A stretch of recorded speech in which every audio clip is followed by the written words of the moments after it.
La The Wall. C'est magique, magique, magique, magique, magique, magique, magique, magique, magique. Incroyable, j'ai jamais vu un site pareil. Incroyable. On va se régaler. Et oui, ils se sont régalés. C'était à l'extrême nord de l'Islande cet hiver, des parois de rêve au-dessus de l'océan et qui n'attendaient que des grimpeurs comme eux. Eux, ce sont Yann, Lionel, Philippe et Emeric. Ils nous ont ramené des images impressionnantes qui donnent envie de les suivre et en même temps qui montrent bien que ce n'est pas fait pour tout le monde. Regardez.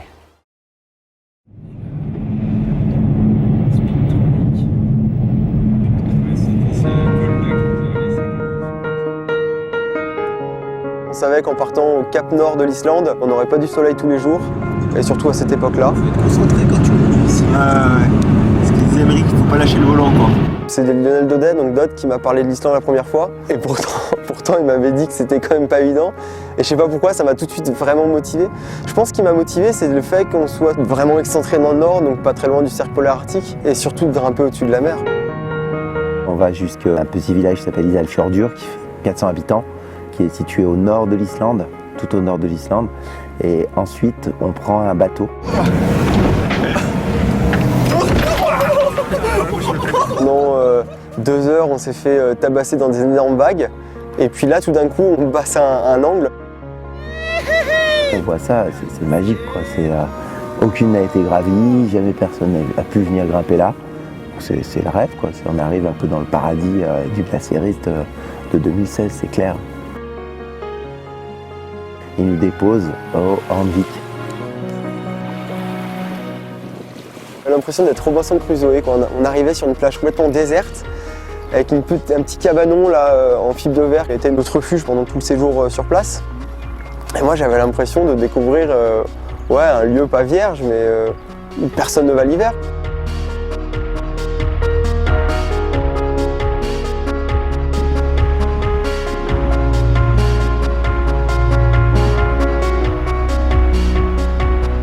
Le projet initial, il vient d'Erwan Leland. Il a un gros projet sur 3 ans de partir en bateau à voile et d'aller faire de l'alpinisme et de la montagne, du ski, de tout, sur toutes les montagnes de la planète qui sont proches de la mer. C'est lui qui avait repéré ça. Ils ont essayé d'y aller l'année dernière avec Emeric et Lionel. Ils ont mis 1 mois et demi pour aller depuis la Bretagne jusqu'en Islande et ils sont arrivés, il n'y avait plus de cascade. Erwan, il a continué son projet et Lionel et Emeric étaient vraiment frustrés et on dit on veut absolument tourner l'année prochaine. Donc ils nous ont proposé le projet qui nous a vraiment tout de suite emballé et on est parti là-dessus. C'est un peu antinomique, la mer c'est plutôt un climat tempéré et puis en même temps on va faire de la cascade de glace. Donc là on a besoin de températures qui sont quand même froides pour que les cascades gèlent. C'est la mer et la montagne quoi. Il fallait qu'on mette en œuvre toutes nos qualités de grimpeur et d'alpiniste, surtout d'alpiniste, parce que c'était de la montagne, quoi. C'était pas de la cascade de glace, pour moi c'était de la montagne. Avec des approches qui étaient quand même assez complexes, avec une météo qui pouvait changer en 10 minutes. Et voilà, tout un ensemble de composantes qui faisaient qu'il y avait de l'incertitude, beaucoup d'incertitudes en partant, et que bon, on n'a pas pu beaucoup grimper, mais le peu qu'on a fait, c'est déjà extraordinaire qu'on ait pu les grimper, ces quelques lignes qu'on a fait.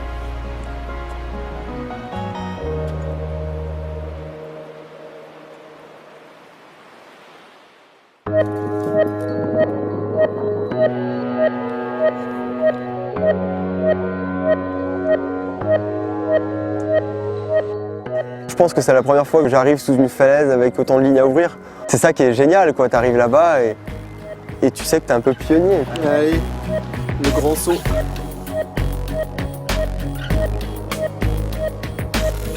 Le mur, il est impressionnant.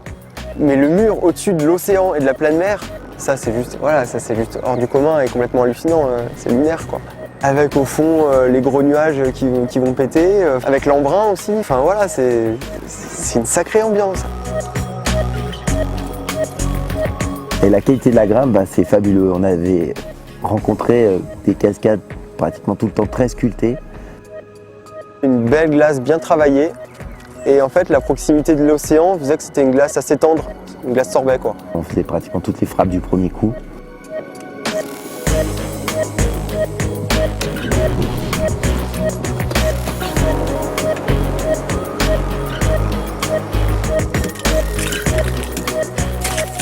délinquant. Il y a une quantité de cascades possibles qui est énorme, ouais, vraiment énorme. Mais c'est des voies qui se méritent, ouais.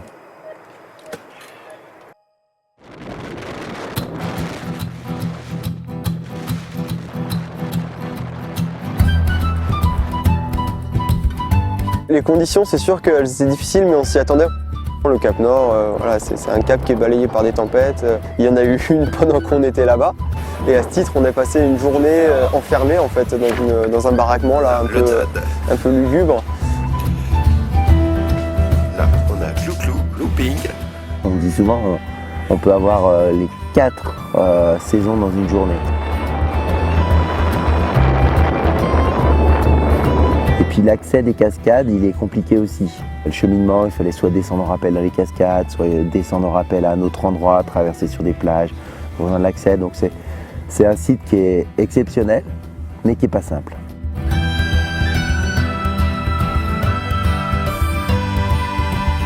Il faut un bon vécu sur des grandes cascades, ça c'est clair. Et puis un bon vécu d'alpiniste aussi, parce que les approches, c'est voilà, de la lecture de terrain, vraiment. Il faut, évidemment, il n'y a pas de carte, il n'y a rien, il n'y a pas de topo. Donc il faut arriver à sentir le terrain, imaginer le terrain, à le prédire pour pouvoir déjà accéder au pied de la ligne quoi, et en repartir. Et le rocher, il fait peur. Il fallait quand même toujours avoir une petite marge de sécurité, d'autant que la plupart des lignes, on accédait du haut et après, il fallait arriver au sommet pour accéder au plateau à nouveau et redescendre en ski au camp de base.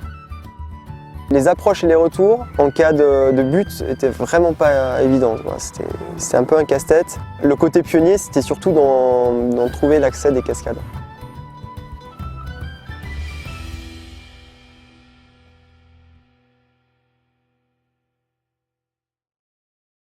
Voilà, évidemment, il meurt d'envie d'y retourner, mais c'est une autre histoire. Merci beaucoup à tous les 4 pour ces magnifiques images. Je vous dis à bientôt et bien sûr, grimpez bien.